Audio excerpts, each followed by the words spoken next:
These people are crazy. Please, please, please, Mr. President, we're winning too much. The claim inflation is plummeting is false. ICE is teaching cadets to violate the Constitution. I voted for Trump in 2024, but I'll be voting for James Talarico.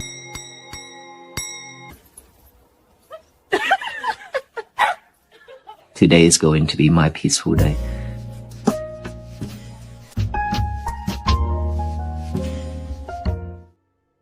We're here with the crazy people. Trump called us crazy last night. Jamie and Katie.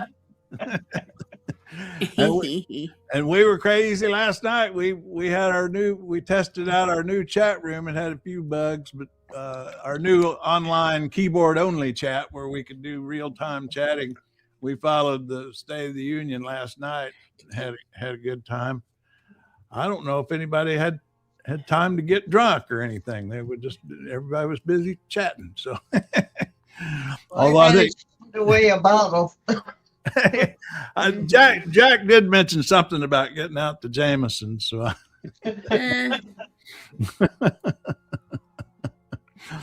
all right, hands up. Who actually watched? I watched the whole thing. I think Jamie might have. Did you, Jamie? I watched the whole thing with little dives over to the press room and the mall just to see what was going on. Oh, yeah. What was going on? I never did. Well, the Oregon Frogs put in an appearance. Yes, that was at the State of the Swamp. Oh, that was fun. That must have been fun. I watched that for a little while. I watched the People's State of the Union one. Both of them were actually during the State of the Union. So I only watched a couple of minutes of it and I got pissed off and shut it down. I'm a Vikings fan. That's what we do when people are losing. And Trump was losing, so out. Well, I thought this, the picture of the night, I thought was Al Green when Al Green there. I thought that was the picture of the night right there. I love that Trump's in the foreground there, and Al Green holds up the sign shortly before they escorted him out. He's from Texas, right? Texas, is that right? Congressman from Texas. Black people aren't apes. That they are not. And then we had Ilhan. Ilhan had she was calling out Trump a few times. She and somebody and a couple others. They say the people in the room, the reporters in the room say you could hear what they were saying very clearly. You couldn't hear them that clearly on TV but what did you say, Katie, that she was saying here? You shot Americans? You killed Americans. You killed Americans, yeah. Or you murdered Americans. I can't remember. Yeah. The tie behind her. Mm-hmm. No, that's true. What? Oh, that is Who is that? I took that photo, so I ought to be able to. Blow that up behind her, because that is a beautiful tie. Yeah. Well, we should make that the topic of like the whole show.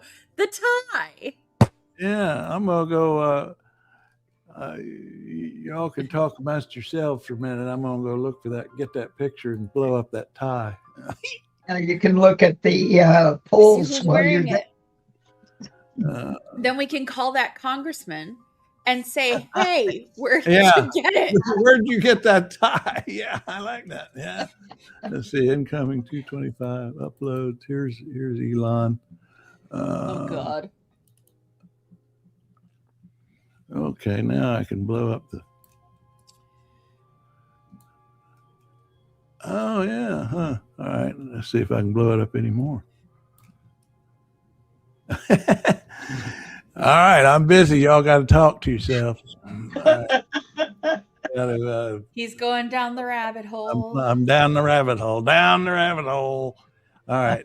Now, I alternated emotions from feeling like that sleazy voice I had just met up with in a bar, and he was trying to get me for one drink, Yeah.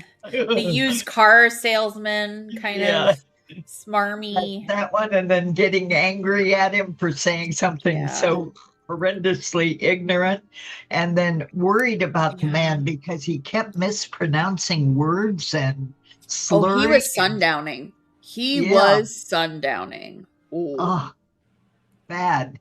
Because I saw clips now this morning, and I'm like, oh yeah, they need to get Grandpa off the stage. Particularly trying to remember the nation's highest civilian honor. That he completely blew that one.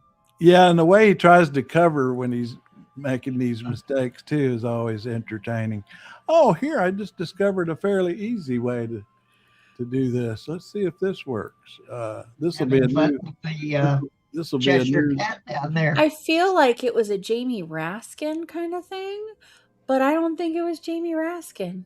Jamie Raskin's pretty skinny. There. All right. Now. Yeah. Now, this is a new tool I think I'm discovering, if I can go find where I did this. Now, does this move it? Does that move? Yeah, it zooms in. Does it? Oh, that works. Oh, we found us a new toy. All right. Now, if I can just move it over a little bit. Now we can see that tie. It looks like people or something. It is people. It's just a bunch it of looks people. really scary right now, though. Who was wearing it? We want to see who's wearing it. I can't see who's wearing it. Who's up above it? Yeah, I didn't get his head. This is what we do. Who is sitting behind? Hold on. Who was sitting behind Ilhan Omar at the state? That is quite a tie. I must say that is quite a tie. 2026. Oh, excuse me. Now she's going down the rabbit hole. Yeah. She said you have killed Americans is what it is. You have killed Americans. Okay. Yeah. Well, I thought have you got I'll give my serious political take is that I was pleased to see that this speech demonstrated to me they are very worried about MAGA turnout because was Jamie Raskin. Who that was his tie? That was his tie. You know what? I'll bet he got that from the guy that gave him the scarf when he got the cancer surgery. Maybe. The chemo treatments. The the Van Zandt guy, from Bruce Springsteen. The only reason I know it was him because he had a button on that said "Release the Epstein files." Oh, okay. All right, that would explain it then. So, but I was going to get Rachel's first reaction here. Oh, yes, Rachel. I love Rachel. And mine was, I was pleased to see that proved to me they are worried about MAGA turnout because that's all that speech was about. That's all it was about. There was not a sentence in that speech for swing voters. Not one. Not anything. And but that of course Trump's philosophy going back to the 2024 campaign. He believes that if they can just get MAGA turnout and get a lot of traditional non-voters to turn out who are racist or whatever he's appealing to, that he can win. And of course, I believe that worked in 2024. But in low turnout midterms, I'm not sure when he's not on the ballot. I'm not sure that's going to work so well. Y'all got serious political takes from it? Well, my biggest take on it, did you notice not once in the whole speech did he say anything that he wanted legislation from Congress? It was a dictator speech. In fact, one of the quotes I wrote down, he said something to the effect of, this does not require congressional action. And I thought, that's what you believe about everything. Right. And you know what's dumb? What is so dumb about that and conservatives ought to think about this, is that means because he's trying to do everything by presidential fiat, by executive order, everything, that means it's temporary. Exactly. You know? So when he's gone, the next president, if it's a Democrat, Gavin Newsom, whoever, AOC, imagine. I mean, they could come in and just wipe out everything he did, you know, because he didn't make it any of it legislation. I mean, that's just the thing about that's so stupid about it that I don't hear conservatives really realizing or thinking about it. They just get so excited that he gets all this stuff done. Anyway, here's Rachel's take. My lady. The bottom line up front that people take away from this speech was just how achingly long it was. Part of that was because of the pace. The president proceeded through this speech with two remarkably different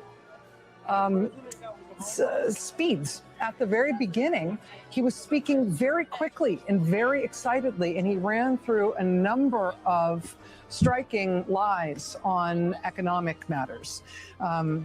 The very beginning of the speech, he talked about having inherited the worst inflation in the history of the country, completely ignoring the worst inflation in the history of the country was in the 1980s and the 1920s. He then talked about gas prices and misstated them dramatically. Gas prices on average are like $2.94 a gallon. He was talking about $1.85 a gallon gas. He then talked about his miraculous and best ever in the history of the country job creation. Just for context, in 2023 under Joe Biden, the economy created over 2 million jobs. 2024 under Joe Biden, the economy created over 2 million jobs. 2025 under Donald Trump, job creation was less than 200,000 jobs. It's just a wild misstatement by the president. Also, in general, talking about the health of the economy, talked about having inherited the worst economy in the history of the country and turned it into the best. Economic growth, GDP growth, in 2023 was 2.9% under Joe Biden. 2024 was 2.8% under Joe Biden. Last year, under Donald Trump, it was 2.2%. So again, just it's sort of rushing through these statements. He was bragging about grocery prices, food prices. Inflation there is actually up 2.9% over general inflation at 2.5%. Grocery inflation is up this year compared to last year. The president didn't seem very invested in the lies that he was telling about the economy, but he did list a whole bunch of them right off the bat. But as I say, some of the takeaway there, I think, is mostly going to be his pace and his freneticism. I asked our control room to pull just one 30-second clip from this front section of the speech so you can just hear how wound up and weird he was. Hi, fact, so Wonderland. much that we really don't know what to do about it. People are asking me, please, Mr. President, we're winning too much. We can't take it anymore. We're not used to winning. Until you came along, we're just always losing, but now we're winning too much. And I where say, where are they you're winning? going to win again. You're going to win big. You're going to win bigger than ever. That was truly one of the craziest moments, one of his craziest. That's the kind of moment I really thought we'd see more of, you know, where he would just really go off his meds like that. But he was fairly disciplined, I must say. I mean, not compared to I think before he just wound down. Yeah. Hey, Winterland, did you God, I guess that was like 3 o'clock in the morning in Germany, Winterland. I suppose you didn't stay up and watch it. But they gave him plenty to do with the presentation of all of the medals and the introduction. Yes. So you didn't really have to think. Yeah, I actually remember that from some of the presidents who were low in approval when they did the State of the Union. It's the reflected glory stunt. If you're not popular, then what you do is you introduce a whole bunch of popular people and cabbage onto their popularity. It's in politics called the reflected glory stunt. He did a lot of that last night. He talked about that hockey team for half an hour. Oh, Winter didn't watch. I wouldn't have expected. No, he did nothing new. No, actually, there wasn't. You're right. I mean, to me, as someone who watched all his MAGA rally speeches, to me, it was kind of a middle of the road, medium temperature version of his MAGA rally speeches, and I mean, even down to some of the exact words. I mean, so much of it was like that. He definitely was not talking to the nation. He never once directly addressed the American people, which is another odd thing about the speech compared to others. Is at some point you usually break out of the room, these presidents, and they design moments within the speech, usually more than one, several, where they turn and directly talk to the American people, which is what that bully pulpit is for at the State of the Union. He never once did that. It was just for the people in the room and everybody else was a bystander. He didn't talk to Congress. He didn't talk to the people. He didn't really talk to the Democrats other than to scold them for being the evil people they are. Calling them names. Yeah. So it was basically GOP and maggots. Yeah. So exciting. Praising himself, of course. Yeah. Nothing on Greenland, no. Oh, and he never addressed, he addressed the Somali communities, but did not talk about Operation Metro Surge and how a success it was. I mean, didn't say anything. Yeah. For a nearly 2-hour speech, there were several that was missing, and Ukraine. I mean, we just had the 4-year anniversary of the invasion of Ukraine. Yep. That wasn't mentioned. And what really surprised, and that I expected, because he's quit talking. Now that Europe won't let him give away Ukraine to Putin, he's quit talking about it pretty much. And but the one that surprised me is he said very little about Iran. I actually expected him to announce bombs that, in 5 years ago, we bombed Iran, we killed 10,000. I mean, I just really expected something. Okay. I'm trying to not take this one. And so, I mean, Minnesota, Iran, Iraq. I mean, for 2-hour speech, he managed to avoid all those. It's just, it was just weird. She's right. It was just weird. Just the clips I saw were weird. It just was. Yeah, I'm just gonna play the full. I mean, no sound. Just play it in the background, and if we can dip into any of it we want. This is when the Supreme Court came in, and that was another thing that I immediately noticed. Only 4 justices showed up. And they were all 4 justices who voted against his tariffs. None of the ones who voted, the 3, was it 3? Yeah, 3 that voted in favor of his tariffs showed up. And of course, the one he really complained about, Gorsuch and Kavanaugh did show up, but Gorsuch didn't. And then I watched the moment, it'll come up here in a bit, when he shook Robert's hand, because some people wondered if he would even turn toward the court at all as he walked down the aisle. And he did, and they had the briefest handshake humanly possible. He and Roberts. And then he went over and gave this warm handshake to Amy Coney Barrett. And I thought, just yesterday you said her family should be ashamed of her, and you go over and shake her hand like your old friends. Well, wasn't it? It was Thomas, Kavanaugh, and who was the other justice that didn't vote to ban the tariffs? Oh, you're right. It was Kavanaugh who voted. He voted to keep the tariffs. He voted to keep the no. Yeah, he did. Gorsuch voted. Yes, that's right, because that's where I got mixed up. In the beginning, I thought it was going to be the opposite. I thought Kavanaugh would vote with Roberts and Gorsuch would vote with Trump. So yeah, you're right. So there was one justice there that voted with Trump last night, and that was Kavanaugh. That's right. Yep, the rest of them didn't. And there may be a big surprise for both parties prior to the next general election. Both Wyoming and California are going to have it on their ballots to wipe out Citizens United in their states.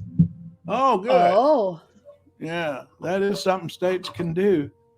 Oh, yeah. that's good. That's why it's got to happen. That was a movement a while ago, and I kind of forgot about it. But I do think didn't a few states actually do that, or did they? I don't remember if they did or not. Not yet. Wyoming would be the first one. It's already on their ballot. California, they're just proposing putting it on the ballot, I believe. Yeah, there's Kavanaugh. He was there, and it was just 4 of them. So we didn't even have a majority of the Supreme Court there last night. I'm sorry. What did you say that they were voting to get rid of again? I'm sorry, my brain short-circuited. Yeah, that was important, Jamie. Say it again. Who was the designated survivor? Oh no, she's we asking don't about know. what they're voting on in those states. Citizens that would wipe out the dark money for political campaigns. Yeah, to undermine the Citizens United. I wonder how that would pan out. I'd like to see that tested, whether because the court ruled that it's a constitutional right for corporations to give that money, and it'd be an interesting test to see if the states can overrule that. Hey, Jack. Yeah. Corporations are founded in the states, so the states can set up the rules for corporations. Yeah, that's right. That's what Minnesota did. So Delaware they set up laws, other bylaws with it. Maybe Kash Patel was there, I think, with his cross-eyed. Oh, I see. Winter's asking that. Was Cash there back from the men's locker room? I will say this. We watched Biden have a drink before. We've watched Kamala do that. We've watched Obama do that. And the thing is, the difference with this is that Kash Patel is an FBI director. He is not president or vice president meeting with this team or anything like that. And that's what just boggles my brain. Well, I think what boggles my brain was he was a drunken idiot. Well, that too. And, it was abuse. And if I remember this correctly, it was abuse of planes that got the first FBI director fired before Comey. When Clinton fired, I forget the guy's name, but he'd become unpopular for a lot of reasons. But the straw was that he was abusing use of the FBI plane, and that was their excuse to fire him for abusing his office. And I hadn't seen that brought up. I think that's worth mentioning there. Jack, you hung in our chat room for a while last night, but I wandered in and out. Yeah. And kept my TV off, and like I posted last night, everything was nice in my house. Everything was nice and quiet, and I was calm. I'd actually poured me a shot of Jameson, and I'd sit there, and it took all night long to sip it. But it was Sessions, by the way. If you just stay away from these things. Sessions, that's it. You're right. Sessions. Yeah. Jeff Sessions. But well, we had this. I was able this widget that we're using, this Rumble Chat. I like that name, Rumble Chat. That's the name of the widget that we were using for this. Yeah. And it has an export feature where I could just put it all on the page. So people might not want that. I mean, maybe we don't want to preserve the record of our chat. Well, I don't think anybody got out of line. I know, I don't either. Actually, well, Stir came in and called it magical mystery speech. I like it. Yeah, he could do. He's good at that. Yeah. Oh, here you go. We got evidence, Jack. Here you are. That old guy. So got the Jameson out. Jack's got the Jameson out.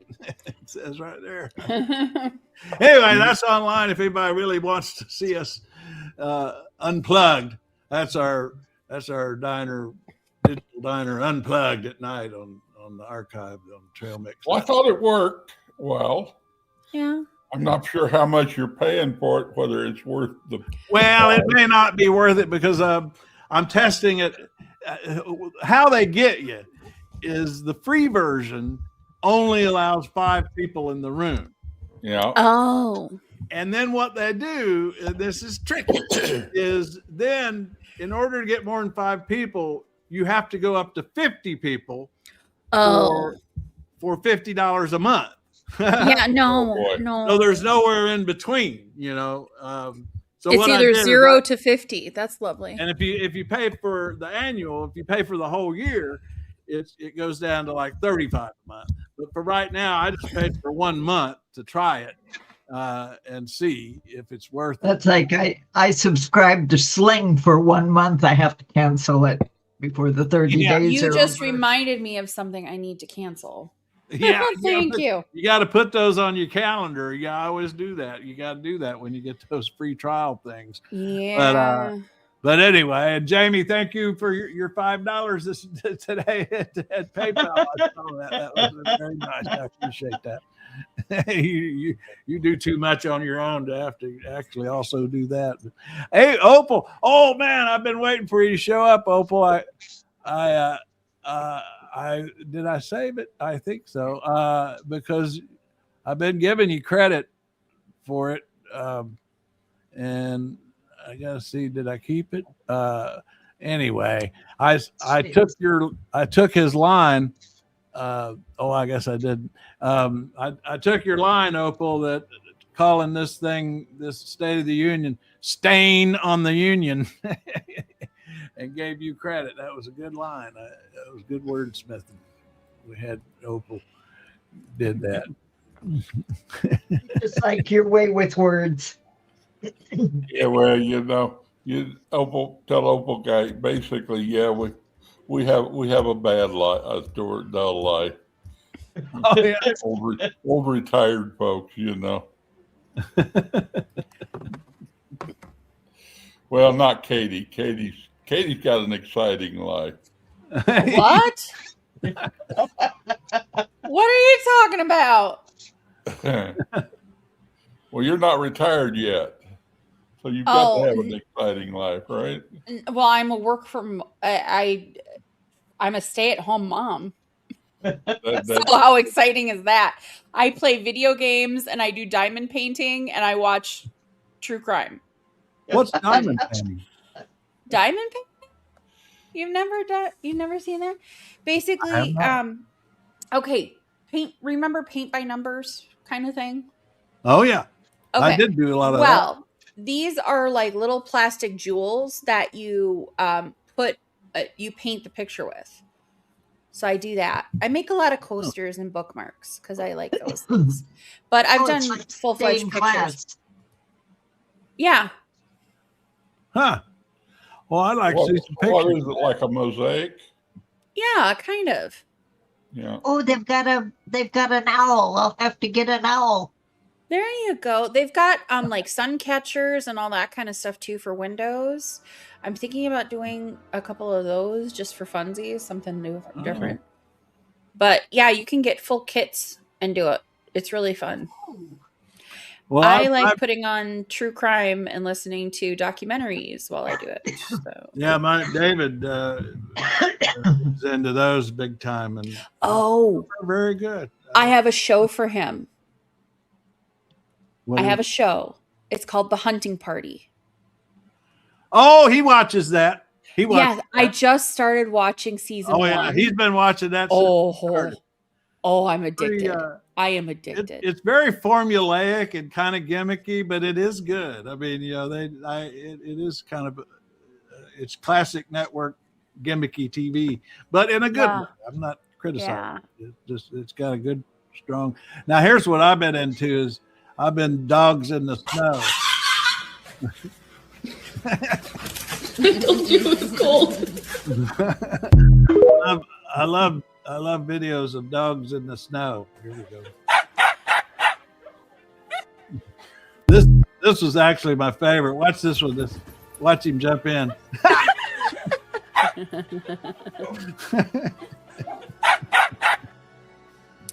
Can Brewster do that? What does Brewster do in the snow, Jack? He goes out there in it. He enjoys it. He doesn't mind it. But he likes to get out. He likes going outside. He's an outdoor dog. Well, the thing about TikTok and YouTube, once you watch a couple of dogs in the snow videos, then all of a sudden it just fills up your feed with dogs in the snow.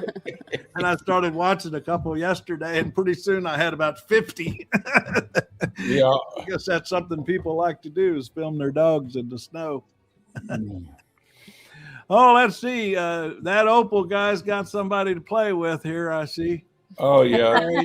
Nobody watches the mainstream media's accounts of these events either. Just the Trump haters. They can't persuade, brainwash if nobody's watching. Well, something's got him at 60% disapproval. I don't know how'd that happen. Right. Somebody's paying attention, because he's about as unpopular as a president can get. I think the sad thing about his comments today on Trump is that he's sitting there saying that Trump delivered a major speech and all of his supporters ignored him. Yeah. You know? Who knows? I mean, and he's probably right. Opal guy's got something that on the hunt. What is it? 38% are made up of people that just really don't care what kind of policy there are. They just kind of like the show. Yeah, the trouble with that line, my friend ARH, is that is a devastatingly bad moment for Trump with swing voters. They hate that shit.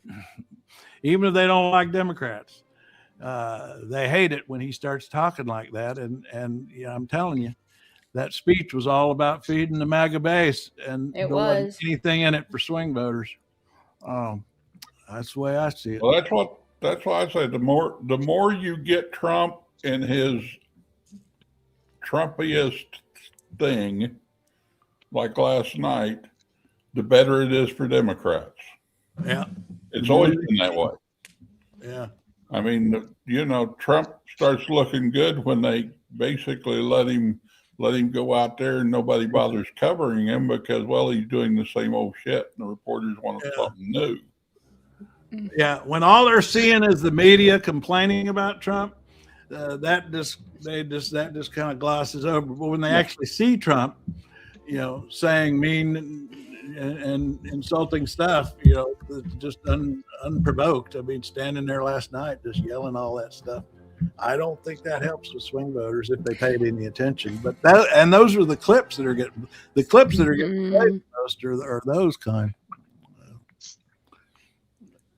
Take a look at the polls.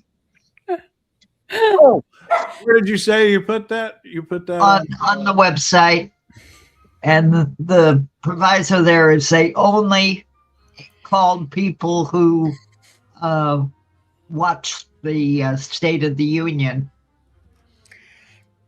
Yeah, and going over to Trail Mix this morning, Pat D's opening cartoon, The New Normal. I hear morning flurries with a chance of war in the afternoon.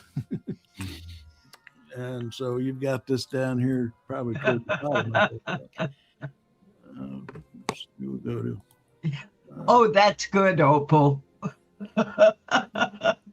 Oh, what's Opal got?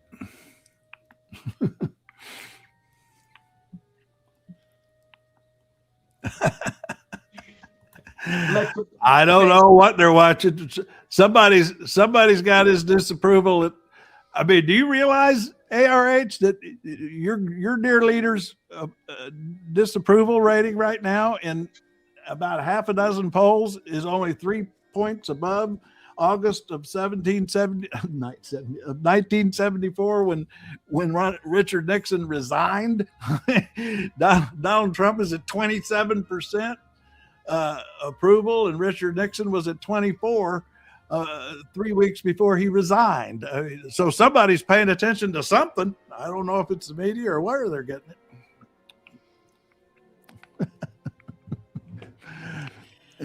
Yeah. Excuse me. That's my characterization, because all you do is defend the guy. So what you tell me, what do you call him? Opal. To say that nobody watches the media means that he's wrong. Now here's because he obviously does.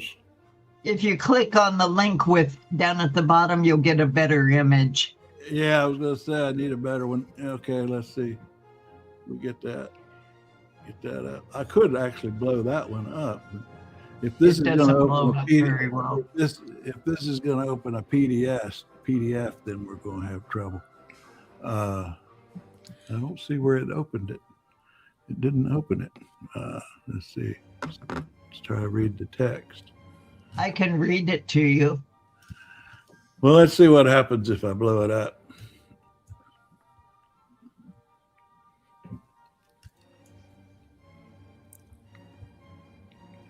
Now I lost it. I knew that was going to happen. Oh, there it is. Okay. I don't know. Can we see that? Is that visible? Let's see. Let me get this other stuff off the screen. Let's see. That's almost visible. I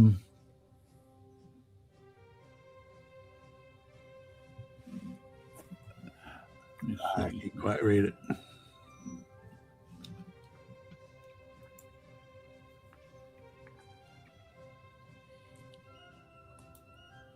I've got it on the biggest. Anyway.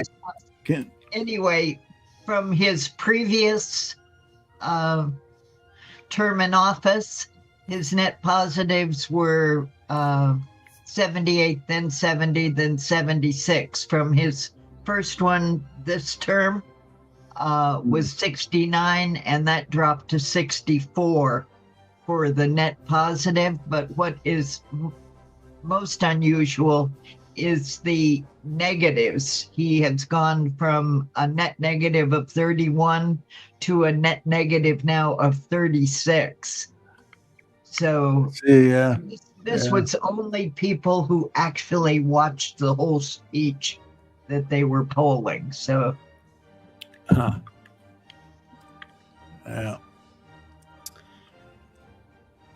yeah, those are. I don't put much credit for any of that. Those kind of polls. Well, what matters, what I'm the same way about presidential debates. Most of them is the numbers that matter to me are what the people who see the clips say, because it's the clips that drives most of the opinion that. Yeah, because are played. Most people out there are like me. They didn't watch it. Yeah, he is not running for re-election, but it will have an effect on the midterms and the next presidential election. And it has everything to do with the midterms, my friend. The sitting president's popularity, everything. Particularly a president who only talks about himself and only allows everyone else to talk about him. They're making the whole midterm campaign about him. I think the reason it's about Trump is because I don't know of a Republican out there anywhere that has tried to put any distance between himself and Trump. Yeah, other than Marjorie Taylor Greene, and she's gone. She resigned. I mean, the Republicans that take on Trump always resign first. They don't stay in the party. Right. Yeah, that's right. Yeah. I mean, you just think about it. All the Republicans have become never Trumpers, and they basically resigned. The only person I know of, well, excuse me, there is one person, Thomas Massey in, is it Tennessee or Kentucky? Kentucky. Yeah. Kentucky. He hasn't resigned yet. Yeah. I don't think he will. I think he wants to. I don't think he will resign. I think he will keep on fighting. And he and Ro Khanna are buddies, and they've been working on a lot of stuff together. Yeah. I mean, they're actually teaming up on demanding Epstein stuff, a war resolution on. I mean, they're not just teaming up on Epstein; they're also teaming up on demanding a vote on a war resolution before he does whatever he's going to do in Iran. Which I'm still surprised. I really expected him to bring up Iran more last night, and I know everybody keeps telling me I should say Iran. I always say Iran, but I remember Jimmy Carter got beat up for that when he was praying. He always saying Iran. But I think it's a signal of disrespect. When I don't respect the country, I just mispronounce it. It's kind of like George H.W., how he would always say Saddam Hussein. You could always go on YouTube and play Iran. Yeah. The CIA profilers told, that was actually by design, because the CIA profilers told Bush that pronouncing it Saddam was an insult in Iraq, in the Iraq language, because pronouncing that way actually means dog, I think. And so he deliberately was mispronouncing Saddam. We're going to get Saddam. Nobody says, you're right, Deutschland, Winter. Isn't it Deutschland? Deutschland.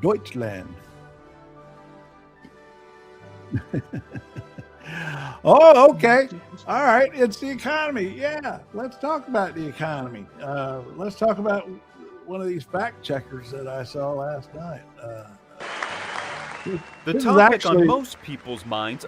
This is a Georgia. I like to look at local. The nice thing about State of the Union is it gets a lot of coverage locally, in local media that a lot of stuff in Washington doesn't. And so I looked at some local stations here, and this guy in Savannah, Georgia, a station. Thank you. He did a nice job here on fact checking, but in particular on Trump's bullshit about the economy and affordability and the economy. And President Trump made promises to tackle them in his first year. Our spirit is restored. Inflation is plummeting. Incomes are rising fast. The roaring economy is roaring like never before. That line coming less than 5 minutes into his address. The claim inflation is plummeting is false.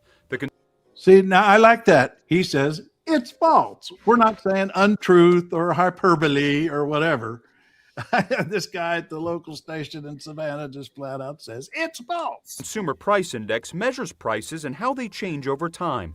In the most recent report tracked by our Get the Facts data team, prices were down slightly since last January at about 2.4%.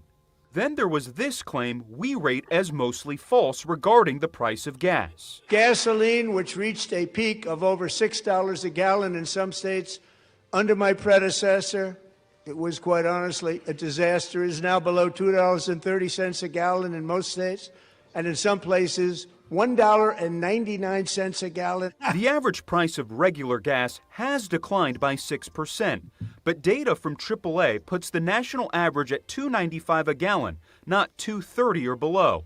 While it's possible some stations are priced lower, even $1.99, neither AAA or Gas Buddy show state averages or prices lower than $2.30 a gallon. Now shifting to crime, President Trump claimed the murder rate had a historic decline.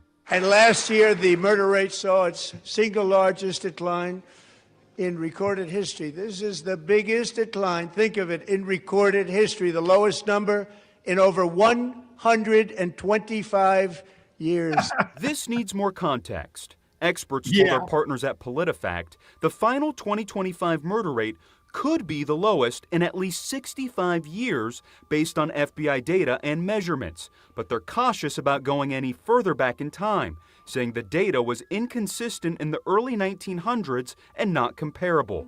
President Trump also addressing a claim that investment is flooding into the United States. In 12 months, I secured commitments for more than $18 trillion pouring in from all over the globe. This 18 trillion figure is false, at least according to the White House website. A section titled Major Investment Announcements, which seems to track private and foreign investments coming to the U.S., lists a figure of 9.7 trillion. Now, we have two more claims that we actually want to fact check. President Trump claiming that the stock market broke 53 all-time records since the 2024 election. That statement is basically true. We were able to count 52 records for at least the S&P. Now, the claim that mortgage rates are at the lowest that they've been in 4 years is actually false. The low point was under 4% and happened back in early 2022. Helping you get the facts in Washington, I'm National. I thought they did a good job. That was I watched a lot of fact checkers last night, and that was a local station in Savannah. There, I didn't get the call sign for it, but I thought they did a fine job. And those health journalists, professionals there. Yeah, the utility prices and the healthcare costs, not to mention all the people that he threw off of SNAP, are going to catch up with him before the elections. Yeah, ARH, all politics is local, and it's the economy stupid. And you just watched a local station in the swing county of Georgia called Donald Trump a liar about 5 times. So yeah, all politics is local, and it's the economy stupid.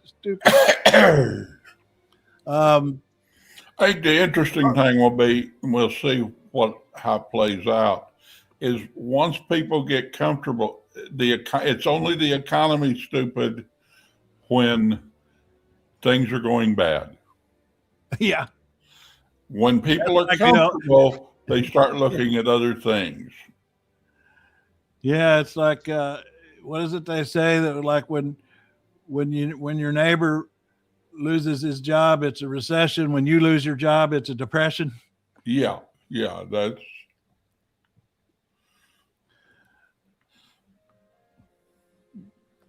Blue. There's Ouch. Blue. Hey. Hi, Blue. Hi. So, have any of our people overseas seen the State of the Union? Well, Winter's on here, and but he didn't see it because it would have been about 3 o'clock in the morning there, I guess, or 4 o'clock in the morning. I don't know. What are they? About 5 hours ahead of us. So I just didn't know if they're local. Maybe tomorrow we'll know what their news says about them. We got if Winter was a good ally, he would have got up and watched that speech. Yeah.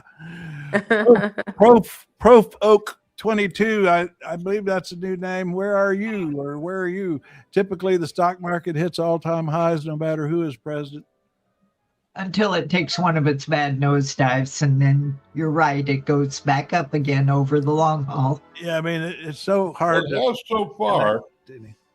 Well, the AI thing is going to come to a head because they've got so much money invested and they're not getting the return on it. Yeah. And it's gonna go pop, I would say, within the next year. I'm so old, I remember the first time the stock market broke 1,000. Oh wow! I think the AI is going to end up a little bit like the personal computer market did. I can remember my brother-in-law bought my nephew a personal computer back in 1980 or 83 or somewhere in that area right there. And most of those personal computer companies went bankrupt in the 90s. Well, guess what? I worked for one of those computer companies, and they saw the writing on the wall, and they sold to another company all of their, and I was like, and then I was out of a job for like 6 months till they brought in another section of their company. But so I worked in one. It was 1986, I think, when they sold. January of '86, I think they sold it off to some other company that I'm sure about right. They were the ones that ate it. And I was like, well, why did they do that? Well, yeah, because nobody had PCs were expensive and nobody knew how to use them, and Well, IBM came in and decided to do PCs, and they changed the market when they did that. Mm-hmm. Pro folks in Illinois. What's going on with Pritzker? Is he going to run for president? What do y'all think about Pritzker? He's lost some weight, you know. I like Pritzker. He's got a cousin that has an Epstein. Yep. Yeah, he does. Oh, really? Yep. Yep. Hey, Pro folk, what do you know about that? Guy headed up Hyatt. one of the hotel chains. Hyatt, Yeah. I did know that they were the Hyatt family. Yeah. I think there's been. I think they kind of split up all the old man's money and had a big argument over it, and so there's not a real strong connection there. Now, Jamie, you're the Opal whisperer here. What's he talking about here? Catch any Pokemon lately, Oak? He's talking to the guy in Illinois, Oak. Yeah, I don't know Avatar. what's going on with Pokemon. That would be my Go. that would be my son and grandson. It's that Avatar. Oh, Yeah. Oh, he's talking about his avatar. Yeah. Pokemon. Pro folk, now they deserve to be free. I forgot what question he's answering. I think it was my question. Was catching Pokemon, was that like ice training? Oh, Professor Oak is a character in the game. Oh, thank you, Oak, for explaining. I remember when they used to have annual haggis hunts. Oh. Well, speaking of haggis, you never did tell us how your Scottish breakfast turned out. I was somewhat disappointed with what I got from them. I did not like the bangers and the bangers and mash. Yeah.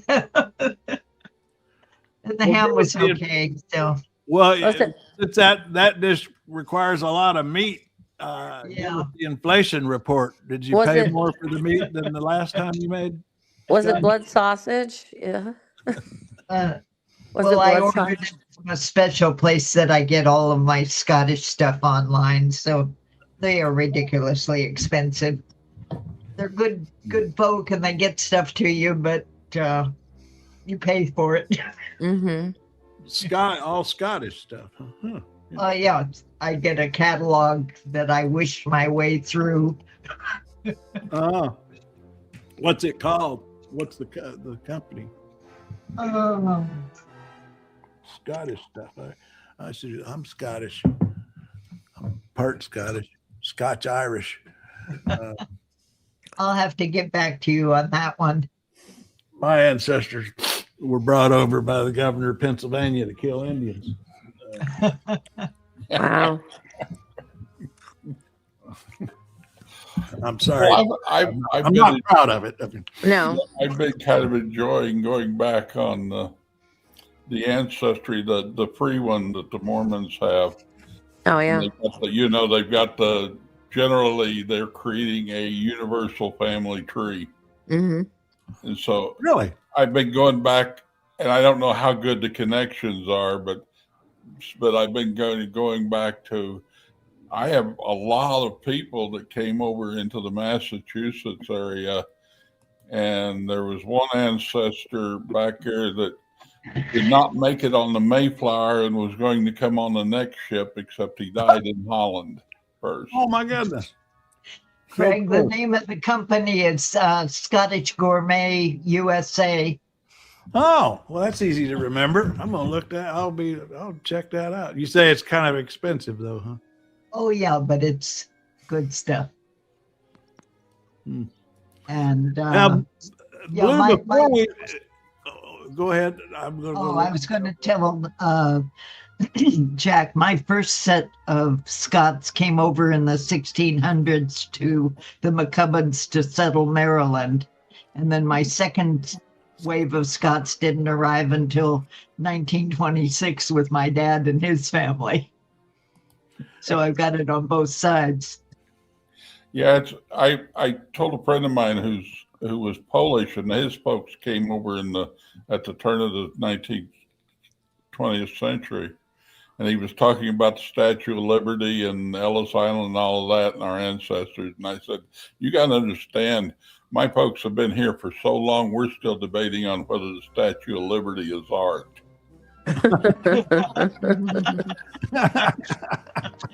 My Scottish ancestors actually came through in the, oh God, I don't remember exactly, but they had to come through Canada because they weren't accepting them through Ellis Island at the time, because that's when they were not letting the Irish or Scottish or English in.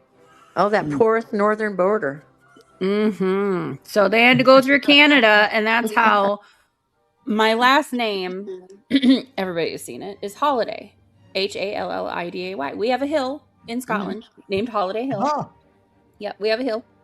And anyway, when they went through Scotland, or when they went through Canada, and they're registering the last name, different variations of the spelling came out. So that's why you get Holiday, Halliday, and then Holiday, and Halllyday. So you get like all these variations. So I'm like related to everybody who has the last name Holiday, because it's all spelt different. So like Paul Holiday from the cooking show? Yes. Probably. In fact, so we're supposedly, I'm not for sure, that we are distant cousins to Doc Holliday. Oh, Doc Holliday. Oh, that's it. And the funny thing is, my husband. Yeah, that's how he spelled it too, wasn't it? Holliday. Oh, he spelled it. Yeah. Oh, okay. Yeah. And then my husband happens to be a great grand cousin of Jesse James. Oh. So when we were having our son, we kind of debated on naming him like Gunner or Hunter. So my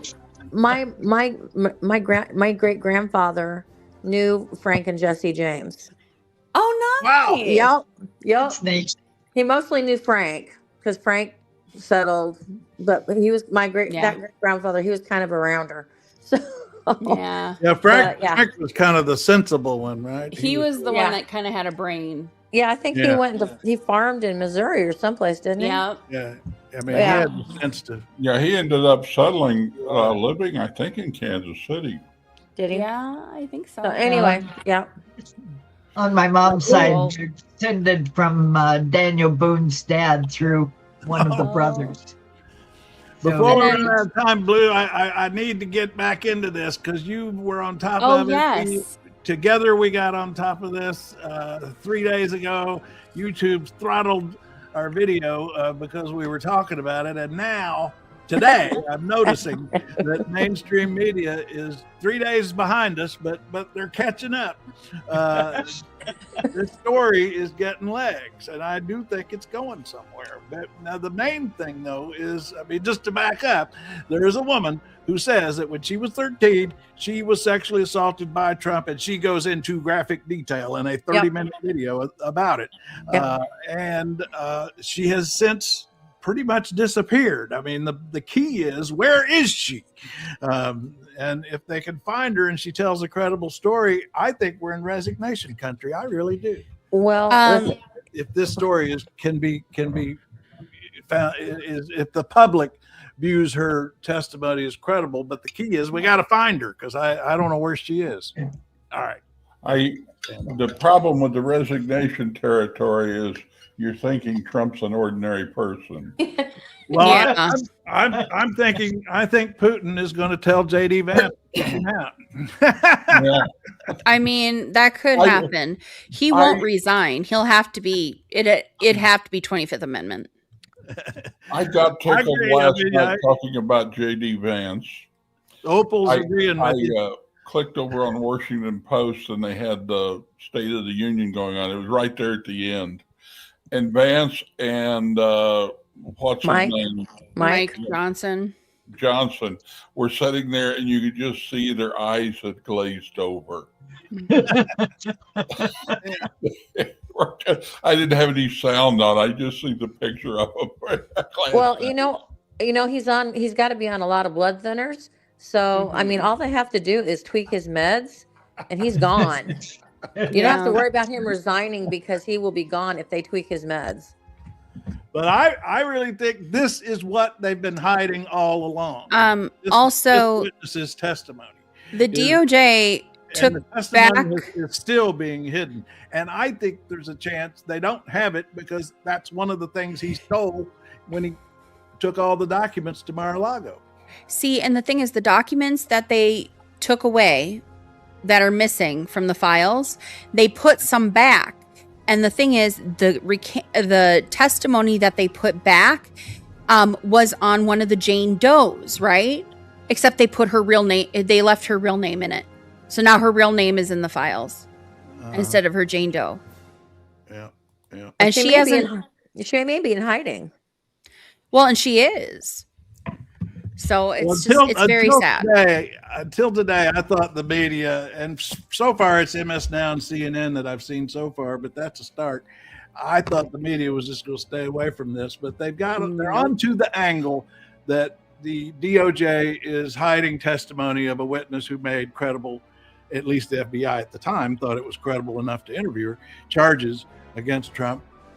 And the part that we're on to, Blue, that they haven't caught up with us yet on, is that Ghislaine Maxwell has that testimony, because we did find records of where they gave that testimony to her lawyers during her trial. So she's got that testimony that they are hiding right now of a witness saying that he sexually assaulted a minor, her, when she was 13. That is in Maxwell's possession. Well, Sasha Riley says that he is ready to testify about Lindsey Graham, Donald Trump, who else? There's like 4 or 5 people, big people, that he's ready to testify against publicly. Well, I waited till the end to bring this up because the other day when I talked about it at the beginning and played that woman's video at the top, YouTube throttled the video. they didn't show it to anybody. Wow. So I've waited to the end of this one to bring it up.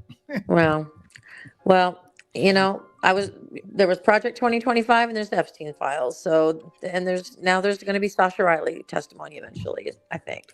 I hope so. Well, Supposedly tomorrow it's Bill and Hill on the Hill. Yes. Now they are going to only. Is that tomorrow? Is that but tomorrow? They're not going to do it live. I heard that they're going to do I heard tape recorded. Tape recorded. Yeah. I don't like that. I don't trust that. I don't like it either. I don't trust it. I want to see it live. Well, and that's what it should be. They've done everything else like that. Why can't they do this one like that? Mm-hmm. That's why I think it's fishy. Yep. Huh.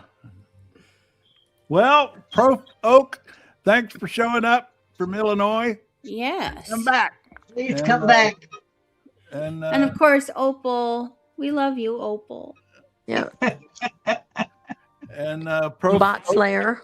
If you'd like to join us when we're not on YouTube, here's the address. It's pretty easy. You can go there and comment. Well, I'm going to say this is, I said this last night on the chat. I have Missouri's filing, you could file yesterday. And so I've started supporting local people running on the Democratic ticket. Good for you. And I encourage everybody to do that rather than going and giving extra money to somebody that can't possibly win in another state. Look around and see who could get some help. Yeah, I'm actually on that as note. blue as it is, I have to look to other states. So if anybody has any suggestions, let me know.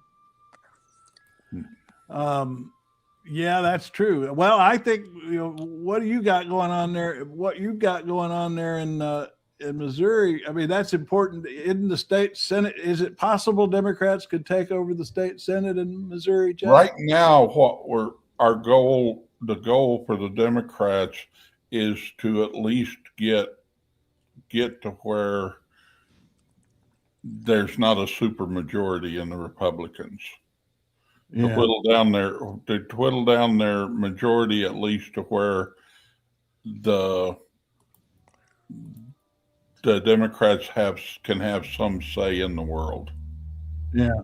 Because right now they don't have any, and there's been some really problems for Kansas City and St. Louis because of it. Mm-hmm. Well, on that note, I'm going to wind up with a Talarico ad I saw in Texas. He's a Democrat running in that primary coming up in a week or so, I guess. And he's got a lot of appeal to across the aisle to Republican voters. And his team put this ad together, interviewing people that are former Republicans and Trump voters who are voting for this Democrat for U.S. Senate. Seems like there's a Republican congressman in trouble down there somewhere. Gonzalez, yeah. Oh, yeah. Even the Republicans are beating on him to resign. Yeah. I don't know all the details of that story, but it was notable how quickly the Republicans have abandoned the guy. Well, I think it was, what was it? They're accusing him of sexual assault on one of his staffers. Yeah, and now Lauren Boebert wants to know how many lawsuits have been settled for members of Congress from some sort of a congressional slush fund for sexual allegations. Well, yeah. What I don't know is, have they opened an ethics investigation? They've got an ethics committee that's supposed to look into these things. I don't. Yeah, well, not. It's probably run by Trump. Oh, it is, yeah. It's Trump ethics. Well, that's an hour. And we know that bar's low. This Talarico ad, we're going to go out with that. Okay. All right. Well, you all have a great day. I'm going to go watch a trial. All right. Matters open at 11 a.m. tomorrow. All right. All right. See you later. Bye, everybody. Go to trailmix.cc for for the rest of the day. We wander in and out of there too all day long. Trailmix.cc. And if you want to watch this ad, this is Talarico, James Talarico, Democrat running for U.S. Senate in Texas. I actually think he's, well, I guess it might be saying too much, but I think he might have a shot at this thing. And he is running against Crockett for the Democratic primary. And on the Republican side, you've got the incumbent Cornyn running against the Attorney General, and who's Paxton, who's a lot of even Republicans think if he gets the nomination, he's got so much baggage that the Democrat could win. And so in about a week or so, the Democrats decide whether this new guy, Talarico, he's showing a lot of appeal to Trump and Republican voters.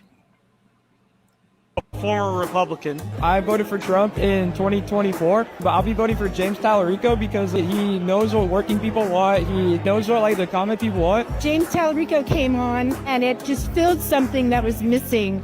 It filled what I was hoping this country stood for. I did vote Republican in the last election. I support James Talarico's message of non-divisiveness and building unity through love. He stands up for everybody, regardless of whether you believe in Christ or you believe in something else. He's not left and right. He supports everybody. I'm a former Republican. He has always been pro-dialogue and focused on building a bigger tent. My sons, they watch Joe Rogan, so they've seen him on Joe Rogan. And they're like, wow, he's got something to say and he's backing it up. I've actually campaigned or volunteered for Republican campaigns before. He seems to just be a truth teller. And when someone cuts through the noise and speaks truth, to me, it's very attractive as a candidate. I feel like it's been a really long time since we've seen a very forward Democrat. Normally, I'm pretty moderate. I could vote either way. I like him because he's anti-big money in politics. The reason why I'm supporting James is because of the authenticity of his character and his integrity. And I'm more than happy to be supporting him, a Democrat, as a registered Republican who's been alienated from the party. He's brought my dad and I together when we've differed on politics, and now my dad is saying he'll be voting for James instead of usually voting red. Okay, I'm Lady Mau Mau, Craig's built-in emergency brake. If this wasn't enough for you, sign up for the newsletter. It's free, it's thoughtful, and it occasionally makes sense.